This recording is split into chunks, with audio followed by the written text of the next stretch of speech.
Shaq gave the Buss family a golf clap, and maybe he should have just bought the team himself. The Los Angeles Lakers are in the middle of a family war, a shell game, and the biggest ownership drama in NBA history. So listen, Shaq, I want to kind of pivot over to current news over in the NBA. Laker legend, you yourself are. No shortage of headlines surrounding that franchise with the impending sale. So what do you make of how all of this is shaking out right now? You know, I have great admiration for the Buss family. Learned a lot of business acumen from watching them. And I can remember how much Mr. Buss paid for the team. So if the rumors are true and on how much they sold it for, I think it was a monumental business move. You know, it will be different not knowing that the Buss family is there with the Lakers, but I want to wish them well. I want to congratulate them. Thank you for the great memories that they gave me. But from a business standpoint, from what they purchased it for to what they sell it for, you get the golf clap. Several billions worth of a golf clap, imagine. Yes, exactly. I want to take it inside the. There's a lot out there right now. You know, I want to slice.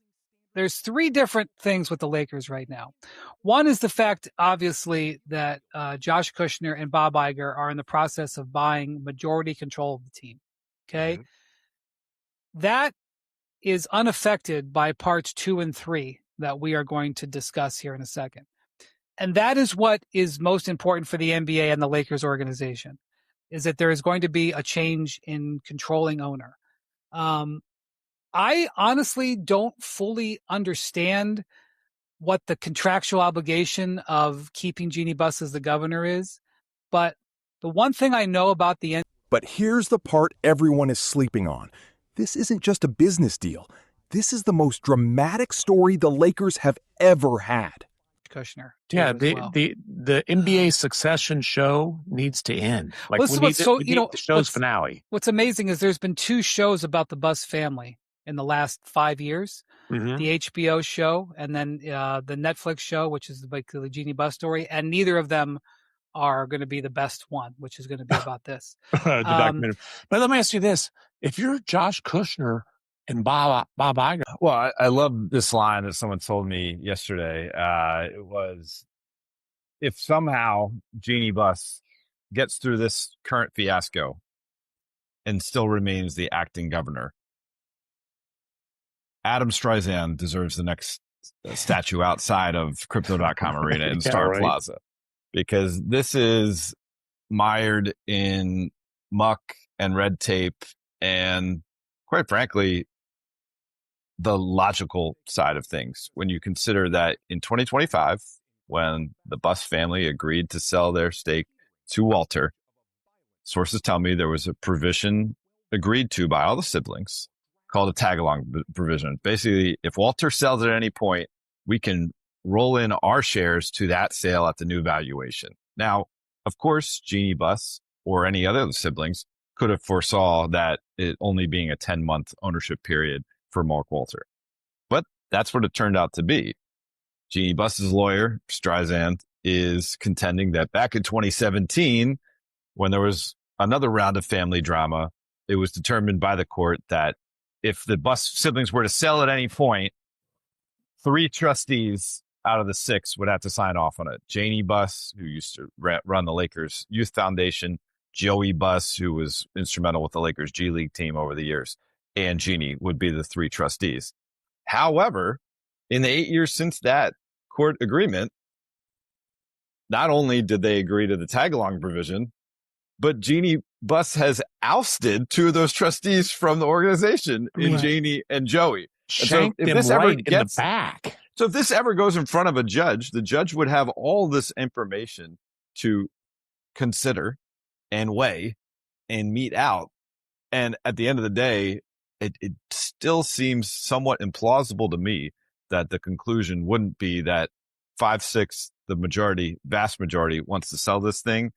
And I'm not going to be the judge to step in front of that sale. Right. We also are not legal specialists. Here's the thing. At the end of the day, this is very basic, but very important. The difference between a year ago and now is that a year ago, the Buss family was the majority shareholder, and now they're not. Okay. The deal that Mark Walter made with the Buss families, with Jeanie, he had to make that deal because they were the ones deciding the control share. That's right. Now they are not. Okay. So one of the immutable facts I talked about with the, NBA ownership is there's one control owner. Another immutable fact is if you're a minority owner, you are just that. You are to be seen and not heard. Now, Jeanie worked out this deal, and it was an incredible deal for her. But at the end of the day, if you are a minority shareholder, you get good tickets, and that's just the truth. Okay. Yeah. I have, I know a guy who is a very small owner of an NBA team. Is a sliver of a team, and he will call me and ask me. Shaq gave the Buss family a golf clap. Slow, measured, deliberate.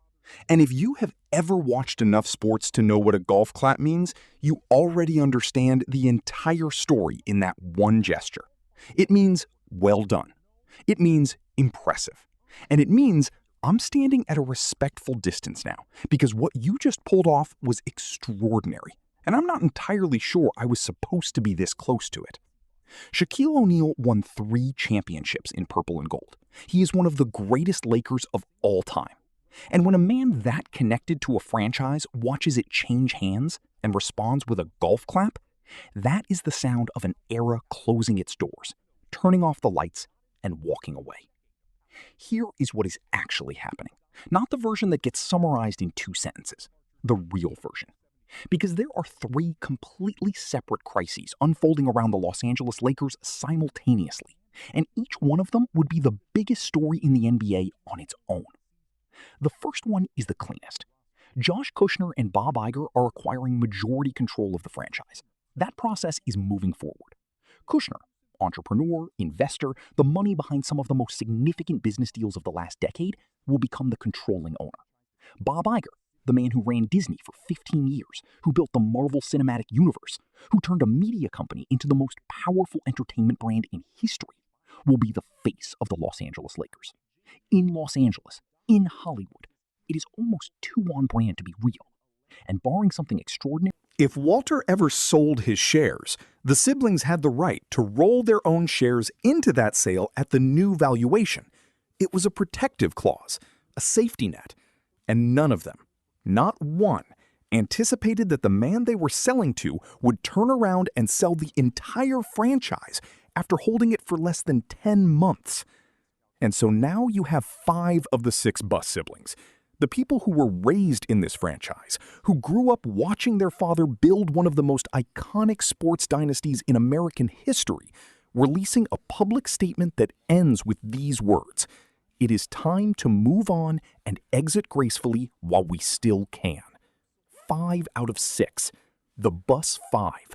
The lone holdout is Jeanie Buss, the governor, the face of this organization for over a decade, the woman who has outmaneuvered family members before and has no intention of leaving now. But here is the reality that Jeanie has to confront. The moment Josh Kushner completes this acquisition, she becomes a minority shareholder. And in the NBA, in any professional sports franchise, there is one rule about minority shareholders that never changes. You are to be seen and not heard. You attend games. You get good seats. You do not make decisions. The person with the controlling stake makes the decisions. Always. That is not a... And now the most consequential transition in franchise history is happening around her, not through her. Then there is Silo 3, Mark Walter. The man who bought the Los Angeles Lakers and held them for 10 months is now leaving. In the words of people who have watched this unfold, embarrassing stage left. Walter was placed under investigation nearly a year ago. When that investigation became public, an entire ecosystem of reporters, legal analysts, and financial journalists descended on every public filing attached to his name. What they found was complex enough that one analyst called it financial engineering. A colleague with considerably... Thank you for watching Sport Current. Don't forget to subscribe, Hit the like button and share this video to support the channel.